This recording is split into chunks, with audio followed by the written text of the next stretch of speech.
పిల్లలందరూ చేసే తప్పు ఏంటంటే అమ్మ కరెంట్ అఫైర్స్ ప్రిలిమ్ క్వాలిఫై అయిన తర్వాత మెయిన్స్ టైంలో కూర్చొని ఒక వారం రోజులు కూర్చొని చదివేయచ్చు. అవదమ్మా.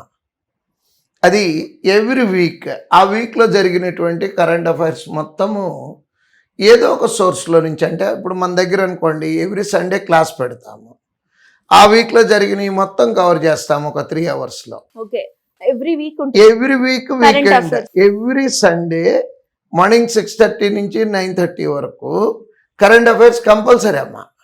దేనికైనా సెలవిస్తామేమో కానీ ఇప్పుడు మొన్న మహాశివరాత్రి ఏమైనా ఆపుతాం కానీ కరెంట్ అఫైర్స్ క్లాస్ ఆపం. ఎందుకు ఆపము అంటే ఇప్పుడు ఈ వీక్ దాపామనుకోండి నెక్స్ట్ సండే నేను 2 వారాలు చెప్పాలి.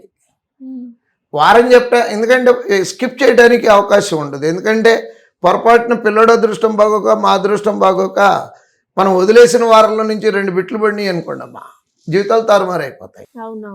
సో అంటే 2 మార్కులు అంటే యూజువల్గా రెగ్యులర్ లైఫ్లో పెద్ద కన్సిడర్ చేయం, కానీ కాంపిటేటివ్ ఎగ్జామ్లో మేక్స్ ఎ లాట్ అమ్మా. 2 మార్కులు అక్కర్లేదు తల్లి, 1 మార్క్ డిఫరెన్స్ కూడా that makes a lot. So current affairs అనేది ఎవ్రీ వీక్ ఆ వారంలో ఏమైతే జరిగిందో అవి ఖచ్చితంగా సొంత చేత్తో నోట్స్ రాసుకోవాలి క్లాస్ జరుగుతున్నప్పుడు. అంతేగాని క్లాస్కి వెళ్లకుండా ఆడెవడో రాసిన నోట్స్ని వాడికి అర్థమయ్యేటట్టు రాసుకుంటాడు. అది మీకు అర్థం కావాలని ఏం లేదు. వాడికి గుర్తులేని పాయింట్ రాసుకుంటాడు, తెలియని పాయింట్ రాసుకుంటాడు. అంటే వాడు కొన్ని వదిలేసి ఉంటాడు క్లాసులో చెప్పినవి. సో అందుకని లైవ్లో క్లాస్లో కూర్చొని విని సొంత చేత్తో నోట్స్ రాసుకోవాలి. అలానే చూజ్ ఎనీ న్యూస్ పేపర్, అది ఇంగ్లీష్ అవ్వచ్చు, తెలుగు పేపర్ అవ్వచ్చు. ఒక న్యూస్ పేపర్ చూజ్ చేసుకొని దాంట్లో బిజినెస్ పేజ్ ఉంటుంది.